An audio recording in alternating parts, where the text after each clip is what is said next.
کراچی میں مائی کلاچی کے قریب مین ہول سے 4 لاشیں برآمد۔ ڈی آئی جی ساؤتھ کے مطابق لاشیں 2 خواتین، 1 بچے اور 1 مرد کی ہیں جو 10 سے 15 روز پرانی معلوم ہوتی ہیں۔ پولیس کا کہنا ہے کہ کوئی شناختی دستاویز نہیں مل سکی۔ معاملہ غیرت کے نام پر قتل کا لگتا ہے۔ بظاہر چاروں افراد کو کہیں اور قتل کیا گیا ہے۔ وزیر اعلیٰ سندھ نے پولیس اور متعلقہ اداروں کو فوری تحقیقات کا حکم دے دیا۔ وزیر داخلہ سندھ ضیاء الحسن لنجار نے ایس ایس پی کیماڑی سے واقعے کی مکمل تفصیلات فوری طور پر طلب کر لیں۔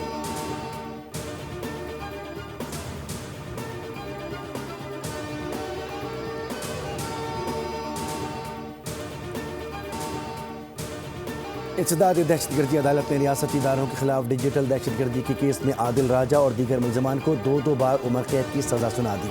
9 مئی کو ریاستی اداروں کے خلاف ڈیجیٹل دہشت گردی کے کیس کی سماعت انسداد دہشت گردی عدالت اسلام آباد میں ہوئی۔ عدالت نے عادل راجہ، حیدر مہندی، وجاہت سعید، صابر شاکر، موہت پیرزادہ کو 2 بار عمر قید کی سزا سنا دی۔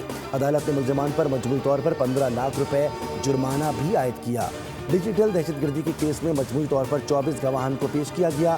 انسداد دہشت گردی عدالت کے جج طاہر عباس نے محفوظ فیصلہ سنایا۔ عدالت نے پروسیکیوشن کی استدعا پر ملزمان کی غیر موجودگی میں ٹرائل مکمل کیا تھا۔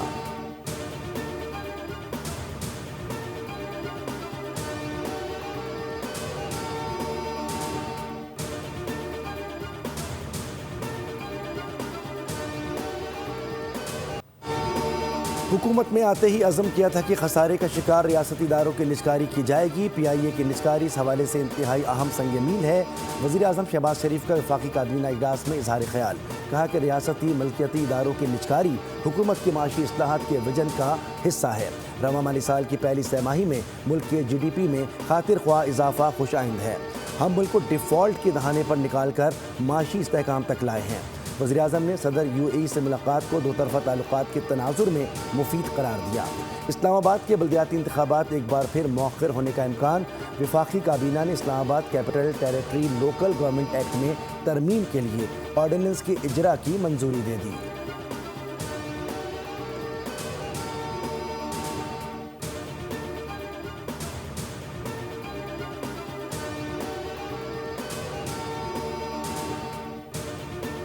ایران میں مہنگائی کے خلاف پرتشدد مظاہرے، جھڑپوں میں 6 افراد جاں بحق ہو گئے۔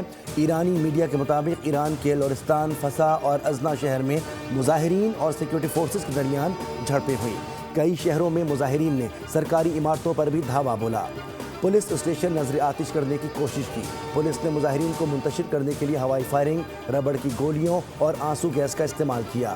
ایرانی میڈیا کے مطابق شہریوں کی جانب سے احتجاج بڑھتی ہوئی مہنگائی اور کرنسی کی گرتی ہوئی قدر کے خلاف کیا جا رہا ہے۔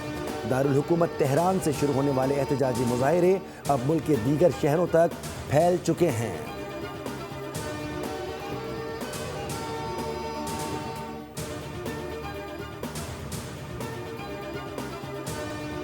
ملک کے 5 بڑے ساتھ بیٹھ جائیں تو صورتحال بہتر سمت میں آگے بڑھ سکتی ہے۔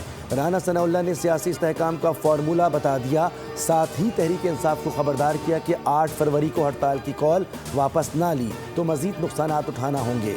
پاکستان مخالف سوشل میڈیا اکاؤنٹ سے صرف لا تعلقی کافی نہیں۔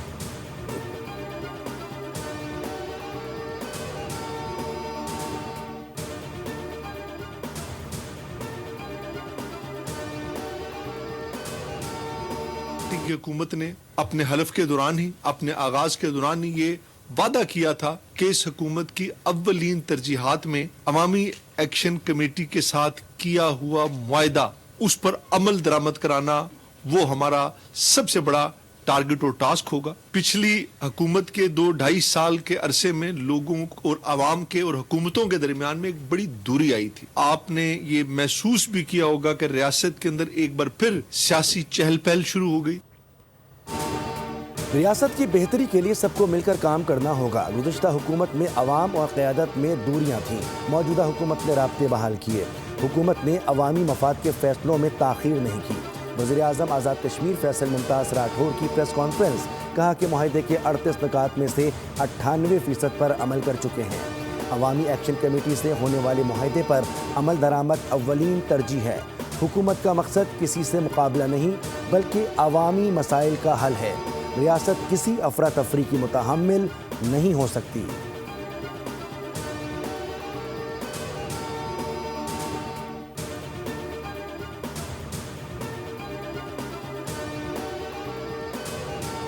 نہ صرف کراچی میں دہشت گردی اور بدامنی کے واقعات کو بر وقت تدارک کیا ہے بلکہ کچے کے علاقے میں سندھ پولیس کے ساتھ مل کر ڈاکوؤں کا خاتمہ کر رہی ہے۔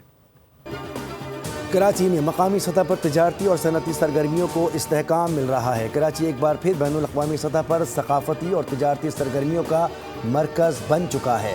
وفاقی وزیر داخلہ محسن نقوی کا پاس آؤٹ کیڈٹ سے خطاب، کہا کہ آپریشن بنیان المرصوص میں سندھ رینجرز نے عالمی سرحد پر اہم کردار ادا کیا۔ پاکستان رینجرز سندھ پولیس کے ساتھ مل کر کچے میں ڈاکوؤں کا خاتمہ کر رہی ہے۔ سندھ رینجرز نے جانوں کے نذرانے پیش کر کے امن کی بحالی میں کردار ادا کیا۔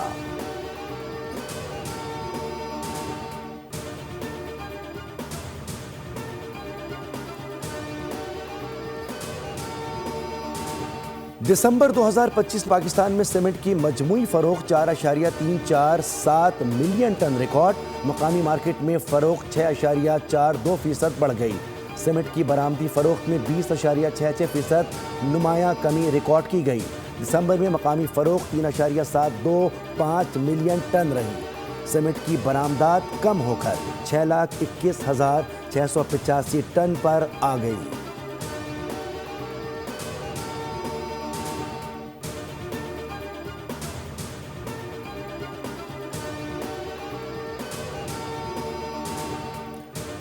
پاکستان سعودی عرب کی دعوت پر ریاض میں ہونے والے فیوچر منرلز فورم 2026 میں بھرپور حصہ لے گا۔ وفاقی وزیر پیٹرولیم علی پرویز ملک کی سعودی سفیر سے ملاقات، کہا کہ پاکستان اپنا پویلین پاکستان دا منرل مارول کے نام سے لگائے گا۔ 13 سرکاری اور نجی منرل کمپنیاں حصہ لیں گی۔ سعودی سفیر نے پاکستانی شرکت کو خوش آئند کہا، بولے کہ فورم معدنیات میں تعاون کے نئے مواقع فراہم کرے گا۔